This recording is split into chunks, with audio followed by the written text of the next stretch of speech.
This channel's content is strictly for educational and informational purpose and does not endorse or promote any form of violence, harm, illegal activities, self-injuries and communal disharmony. বিতর্ক থামছে না কেন?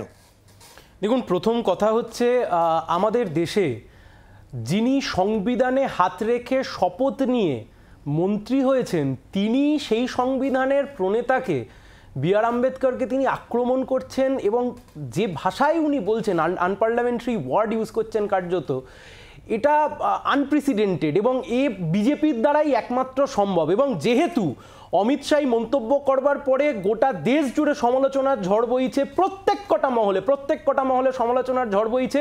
আজকে সেই জায়গা থেকে issue ঘোরানোর জন্য, নজর ঘোরানোর জন্য আজকে সারাদিন ধরে পার্লামেন্টে এই কাজ, এই মাথা ফেটে গেছে ইত্যাদি হয়েছে, এই সমস্ত কিছু দেখানোর চেষ্টা করা হলো শুধুমাত্র আম্বেদকর ইস্যু থেকে কেন্দ্রীয় সরকার মুখটাকে ঘোরানোর জন্য, নজরটাকে ঘোরানোর জন্য। আমি দু তিনটা কথা আপনাদেরকে বলছি।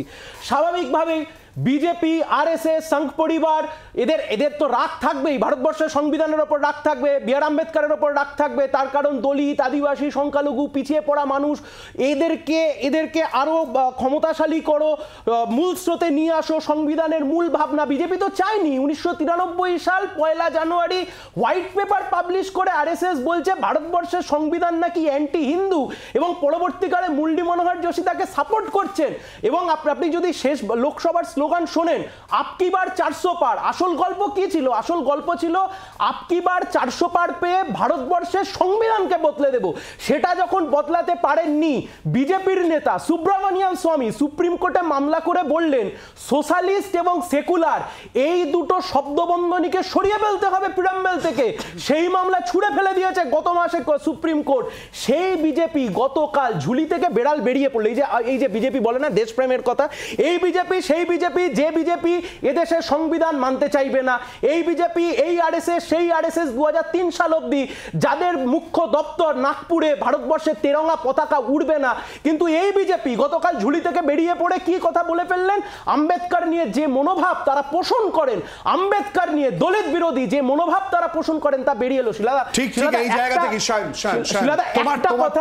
একটা কথা না বললেই নয়। পশ্চিমবাংলায় বসে এই দলিতদের ওপর অত্যাচার বা ইত্যাদি এটা হয়তো আমরা বুঝতে পারবো না। তার কারণ এখানে দীর্ঘকাল একটা বাম শাসন ছিল, বামফ্রন্টের জমানা ছিল, যার ফলে এই দলিতদের ওপর অত্যাচার, আদিবাসীদের ওপর অত্যাচার এটা হয়তো পশ্চিমবাংলায় ঘটেনি, কিন্তু প্রত্যেকটা বিজেপি শাসিত রাজ্যে আজকে যেভাবে দলিতদের ওপর অত্যাচার করা হচ্ছে, সেই জায়গা থেকে ভারতবর্ষের সংবিধানের ওপর আক্রমণ, এই সংবিধান বাঁচানোর লড়াই এই বিজেপির থেকে, আরএসএস এর থেকে, সংঘ পরিবারের থেকে এবং এই তৃণমূলের দেখানো পথ। দেবাংশু এত কিছু বলল, কিন্তু দেবাংশু ভুলে গেল এই অটল বিহারী বাজপেয়ীর সরকার যখন মমতা ব্যানার্জি সেই সরকারের সাথে ছিলেন, এই বিজেপি সেই সময়তে সংবিধানের মূল ভাবনাকে পাল্টে দিতে চেয়েছিল, সুপ্রিম কোর্টের জন্য পারেনি।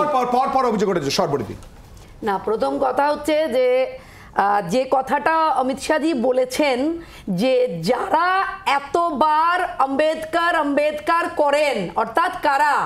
কংগ্রেসরা। সেই আম্বেদকর সম্পর্কে যে কথা কংগ্রেস বলেন, যে ভাবনা কংগ্রেস পোষণ করেন, সেই ষড়যন্ত্রের কথা অমিত শাহজি বাইরে নিয়ে এসেছেন। তার জন্যই এত রাগ। এখন দেখুন, দেশবাসীকে দেখিয়ে দিয়েছেন যে কংগ্রেস এসসি, এসটি এবং ওবিসি সম্প্রদায়ের মানুষের সঙ্গে কি অন্যায় করেছে, কি আচরণ করে। সত্য সকলের সামনে এসছে, সত্যকে কংগ্রেসের ভয়। শুধুমাত্র আম্বেদকরজিকে মন্ত্রিসভা থেকে বার করে দিয়েছিল তা নয়, তার ইস্তফা দিতে বাধ্য করেছিল তা নয়, তার সঙ্গে সঙ্গে সংসদে ফেরার সমস্ত রাস্তা কংগ্রেস বন্ধ করে দিয়েছিল। কংগ্রেস সরকারের দুই প্রধানমন্ত্রী নিজেদেরকে ভারতরত্ন সম্মান দিয়েছিল, কিন্তু বাবা সাহেবকে সেই সম্মান দেওয়ার কথা তাদের মনে হয়নি। আরে বিতর্কের কি? যদি পুরনো কথা, দেশের সংস্কৃতির কথা, এই যে সায়ন এতবার করে বলছে, আমার কথা হচ্ছে দেশ ভাগ হয়েছিল কি কারণে?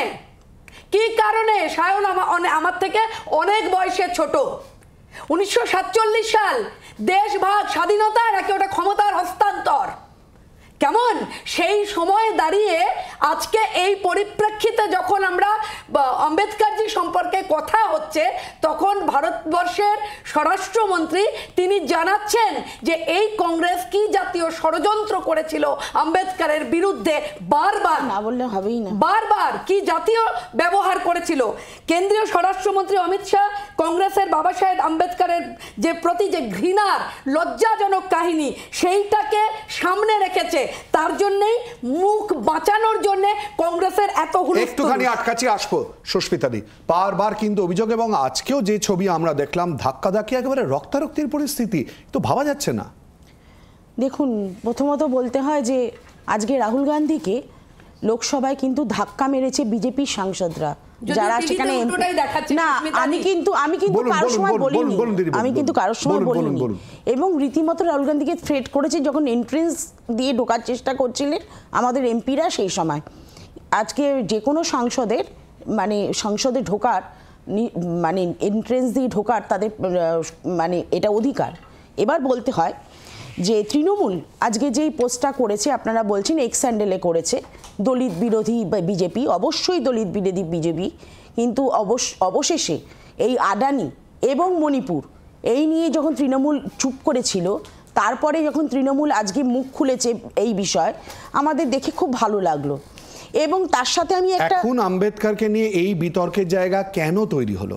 বিষয়টা হচ্ছে, দেখুন এই জায়গাটা একটা সবচেয়ে বড় জায়গা হচ্ছে এরা সবচেয়ে বড় সংবিধান বিরোধী, এরা সংবিধানটাকে বিজেপি বদলে দিতে চাইছে, বিজেপি সংবিধানকে কালিমা লিপ্ত করতে চাইছে।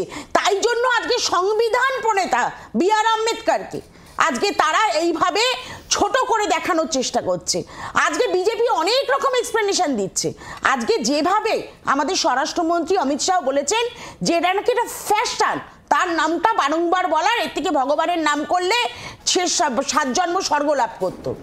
আমার কথা হচ্ছে আজকে এই যে বারংবার যে 400 পার এই যে ধ্বনিটা তারা তুলে রেখেছিল, তার কারণটাই এরা সংবিধানটাকে বদলে দিতে চায়। এরা প্রিএমবেল থেকে সোশ্যালিস্ট এবং সেকুলারের নাম এই কথাগুলোকে ঘুচিয়ে দিতে চায়। আজকে এরা চায় না ভারতবর্ষের গণতন্ত্র, নাগরিকদের গণতান্ত্রিক ক্ষমতা থাকুক, আজকে মানুষ ঠিকভাবে বলতে পারুক যে এটা ঠিক এটা ভুল, এই দুটোর মধ্যে তফাৎ যাতে মানুষ করতে না পারে।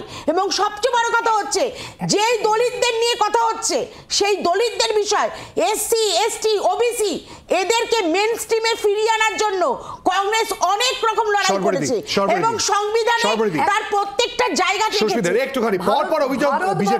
ভারতবর্ষের রাষ্ট্রপতি মাননীয়া দ্রৌপদী মুর্মু, তাকে নিয়ে আমার রাজ্যের মুখ্যমন্ত্রী এবং আমার রাজ্যের কারামন্ত্রী যখন মন্তব্য করেছিলেন, তখন আমি আমার পাশে বসা সুস্মিতাদি হোক বা সায়ন হোক, আমি কাউকে দেখিনি প্রতিবাদ করতে এর বিরুদ্ধে।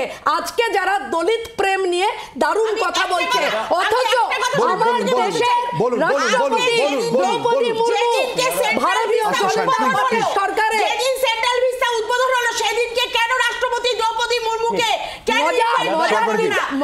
সেদিনকে কি তার সাথে এইটা মজা করা হলো না? মজা কি জানেন তো, বাবা বেঁচে, সেই কথার উত্তর আপনারা দিতে পারবেন সুস্মিতা দি? বাবা বেঁচে থাকতে তাকে, বাবা বেঁচে থাকতে তাকে জল দিলাই না, বসে রয়েছে বাবা দ্রৌপদী মুর্মু রাষ্ট্রপতি, তিনি জায়গা পান না সেন্ট্রাল। সুস্মিতা দি, বাবা বেঁচে থাকতে তার মুখে জল দিইনি, তাকে খেতে দিইনি, আর বাবা মরে যাওয়ার পরে বাবা কি ভালো, বাবা কি ভালো, এইটা করা কংগ্রেসের আম্বেদকর সম্পর্কে বলাটা তেমনি আম্বেদকরকে কি সম্মান প্রদান করেছেন আমি জানতে চাই। বাংলার আওয়াজ, বাঙালির আবেগ, জি 24 ঘন্টা।